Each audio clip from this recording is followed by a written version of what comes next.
welcome back everybody to Full-Time Hockey, or now should we say Full-Time Oilers Hockey. Well, recently I've got a different job, so a little bit tied up at work, so less time to do YouTube stuff. Originally I was going to talk about all the teams in the NHL, review all the games, but now it's kind of hard to do that, so I'll just have to shrink and zoom in on the team that I've been cheering for since I was a kid, and that's the Edmonton Oilers. Like them or not, they're my team. Like, everybody has their own favorite team, and those guys are my favorite team. So hoping they can win a Stanley Cup, because last time I saw them win Stanley Cup was when that was in the 90s, which was a long time ago. So I've changed my logo and stuff, so I'm just gonna feature my videos or my rants or my little reviews just on the Oilers for now. So why don't we get started and talk about what a wonderful start we had for our wonderful Edmonton Oilers this year. Right out of the gate, we're supposed to be the best team in the league. All these high hopes to win the Stanley Cup for this 23-24 season, the favorites to win it all. And what do? We flop the first game of the season with an 8-1 shellacking by who? By the Vancouver Canucks, which always hits 6-8 in the Pacific. One of the worst teams in the league, but maybe they've improved this year because they got who? They got this baldy guy, Rick Tocchet, as their head coach now. And when he was the coach of the Coyotes, it seems like we always lose to the Coyotes for some reason. So maybe Rick Tocchet is some poison pill to the Oilers. So game one, I'm not even gonna talk about it. We scored one flipping goal on one power play, or on one of the power plays that we had. Jack Campbell, Stuart Skinner didn't have a very good game, but most of the goals you can't blame them. The defense in front of them were just atrocious. They didn't do what they're supposed to do. And you know who, the $9.25 million guy who's supposed to be our number one D-man. Just the same old.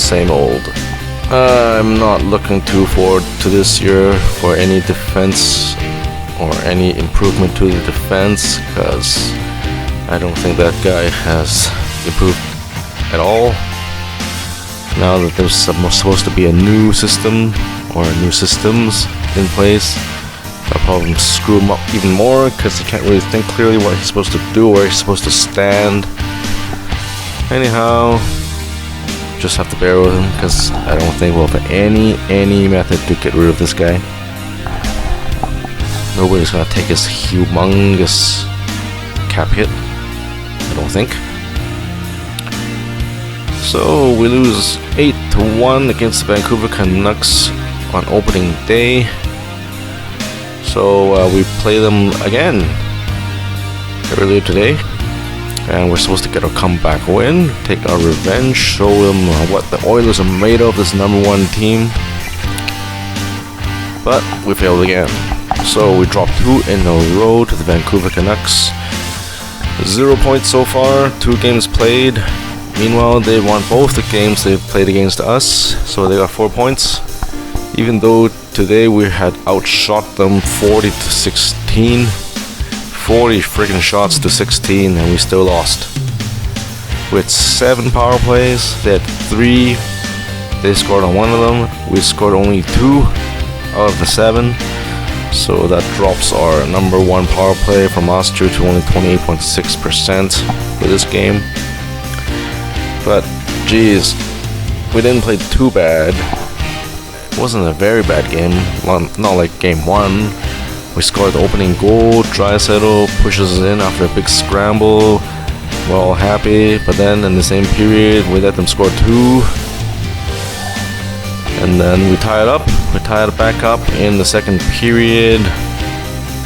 Wonderful goal.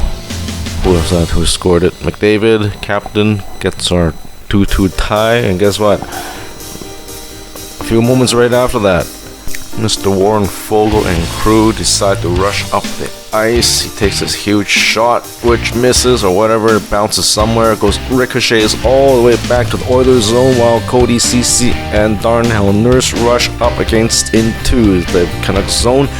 And our whole entire end of the ice has no defenseman, while 2 Canucks rush in against on Skinner, 2-on-0.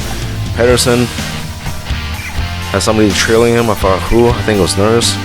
Pops it over to Stanika. I can't even pronounce his name. And this guy scores. 3-2. So I think we lost the game right there. We tied it up. Got all that momentum, and then we just gave it all back. Give the other team a 2-on-0. Let's give them a 2-on-0, eh? I don't know what we're doing. Why are the defense guys, these veteran defense #1 top pairing?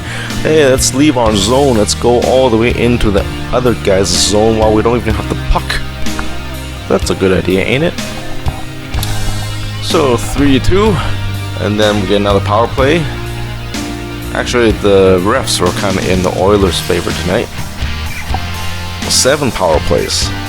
That's quite a lot. Then Mr. Nuge scores on a wicked shot, laser beam top right corner. Our Mr. Backup goalie, Casey DeSmith, despite his excellent play today, he lets that one in. So our hopes are high. We tie the game up 3-3 and go into the third. 3 minutes in, we let this other new guy on the team score against us. What's his name? Sam Lafferty. From who? From where? Toronto Maple Leafs. Ex-Leaf. Leafs Nation. Arch rival comes in and scores the game winner. And that's the night. No more goals. No more Oilers goals. Despite all of these chances on the power play. And Mr. Draisaitl having like 3 or 4 chances with his in the office slap shot one-timer against the goalie, which Mr. DeSmith, Casey DeSmith, backup goalie of the Vancouver Canucks. He seemed to have a crystal ball in his hand today. He knew exactly where Draisaitl was, where that huge, wicked, fast slap shot came from, even though he was standing in the corner, not directly or hiding somewhere. He still saw it. He came up with like 3 saves, crossing left to right and getting that glove hand just in the nick of time to knock it away or, you know, deflect it somewhere. If Draisaitl had just 2 of those get let in, we would have won the game. It would have been 5-4, even 6-4. He had 3 chances like that at least, and they were all stopped by Casey DeSmith. And this guy got what, the 2nd star of the game? Yeah, 2nd star. Oh well, at least it's just a 1-goal loss, not a 7-goal loss like game #1. Hopefully in the next game they play against, who do they play against? Nashville, the Predators, so that they can play against Tyson Barrie, their old friend, on the 17th. Hopefully they'll have a better game, because I'm not liking what I'm seeing from the new acquisition of this off-season. Our one and only big-name acquisition, Connor Brown. I haven't seen him shoot anything that hit the net so far. In both games, I'm not sure. In game 1, I'm not sure, did he get any chances on net? Tonight he didn't. He didn't make any good plays. Seems like the puck hits his stick, he makes some passes, and then it ends up, you know, I don't know where the puck goes afterwards. Not contributing the way I thought he would. And also Kane, Evander Kane doesn't seem to be the same one that came in the first season and joined us and scored 40 goals in just half a season. So far, no goals. No contributions to any high danger chances today. And yeah, I don't know, maybe his wrist isn't back to normal yet. Hopefully Hopefully he'll be better, because that's another $4 or $5 million guy. Or $5 million, I think, not 4. So we can't be wasting our cap space, you know, 4 or 5 million for a forward that isn't performing up to par. So come on, Evander Kane, come on, Connor Brown, show me what you got. Show us what you can do with Connor McDavid, the top best player in the world. You better be getting some points, 1 or 2 every night, man. Oh, so no worries, just 2 games. We lost 2 games against the Vancouver Canucks. Maybe it's just the Canucks and Mr. Rick Tocchet figuring out how to play against the Oilers. Hopefully the other teams don't follow the same strategic method or approach. This game, I saw this game, game 1, game 2, a little bit worrisome sometimes. It reminds me of 2 or 3 years ago when we weren't really making the playoffs. Even though Draisaitl and McDavid, they were excellent. It's just like the other team, all they had to do was put all the efforts to stop McDavid from scoring, stop Draisaitl from scoring, and then that would be it. There would be no more scoring from Oilers. Second line, third line, fourth line, oh, they weren't contributing at all. I mean, when Draisaitl was on the same line of McDavid, second line, third line, fourth line, they couldn't score at all. Now it looks like there's a bit of the same situation going on in these 2 games.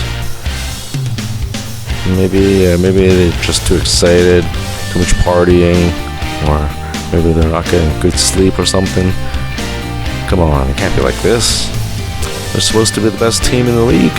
We're supposed to win it all, right? Can't play like that sloppy, poor defense.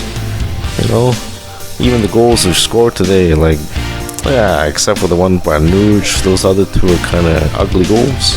Where's all those high-end skill, you know, great passing plays, breakaways, or some big deke, or some nice 2-on-1, you know? We didn't see any of that. Those chances we're getting, you know, the kid line, McLeod, Fogle, Holloway, yeah, they're like fast. They get a lot of breaks against the other lines. I mean, the other team's third line. They seem to be better than the other team's third line. They get tons of chances, but they cannot finish. That's a major issue. Warren Fogle, I mean, like, all the years he's been here, he cannot finish.